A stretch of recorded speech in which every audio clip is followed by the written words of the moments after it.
सत श्री अकाल जी सारिਆਂ ਨੂੰ स्वागत है ਤੁਹਾਡਾ ਆਪਣੇ YouTube चैनल मान बुटीक ਦੇ ਉੱਪਰ। ਅੱਜ ਦੀ ਵੀਡੀਓ ਦੇ ਵਿੱਚ ਨੀਡਲ ਵਰਕ ਦੇ ਕੁਝ ਸੂਟ ਰਹਿਣਗੇ ਤੇ ਵਰਕ ਵੀ ਬਹੁਤ ਜ਼ਿਆਦਾ ਸੋਹਣਾ ਆ ਤੇ ਕਲਰ ਡਿਫਰੈਂਟ ਹੋਣਗੇ। ਕੁਝ ਸੂਟ 4-5 ਕਲਰ ਮਿਲ ਜਾਣਗੇ ਇੱਕ ਹੀ ਤਰ੍ਹਾਂ ਦੇ ਸੂਟ ਦੇ ਵਿੱਚ ਅਵੇਲੇਬਲ ਆ। ਸੋ ਜਿਹੜਾ ਇਹਨਾਂ ਦਾ ਦੁਪੱਟਾ ਹੋਊਗਾ ਉਸ 'ਤੇ ਵੀ ਵਰਕ ਹੋਊਗਾ। ਦੁਪੱਟੇ ਪਿਓਰ ਚਨੂਨ ਦੇ ਹੋਣਗੇ ਤੇ ਕੁਛ ਕੁ ਦੇ ਨਾਲ ਔਰਗੈਂਜਾ ਦਾ ਦੁਪੱਟਾ ਵੀ ਹੈ ਜੋ ਲੈਸ ਲਾ ਕੇ ਰੈਡੀ ਕੀਤੇ ਹੋਏ ਆ।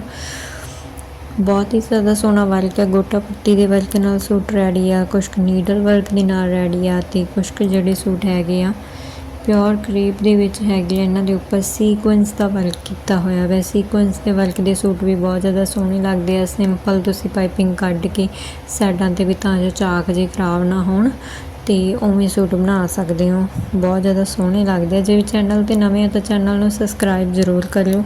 ਵੀਡੀਓ ਵਧੀਆ ਲੱਗੀ ਤਾਂ ਲਾਈਕ ਤੇ ਕਮੈਂਟ ਜ਼ਰੂਰ ਕਰਕੇ ਜਾਇਓ।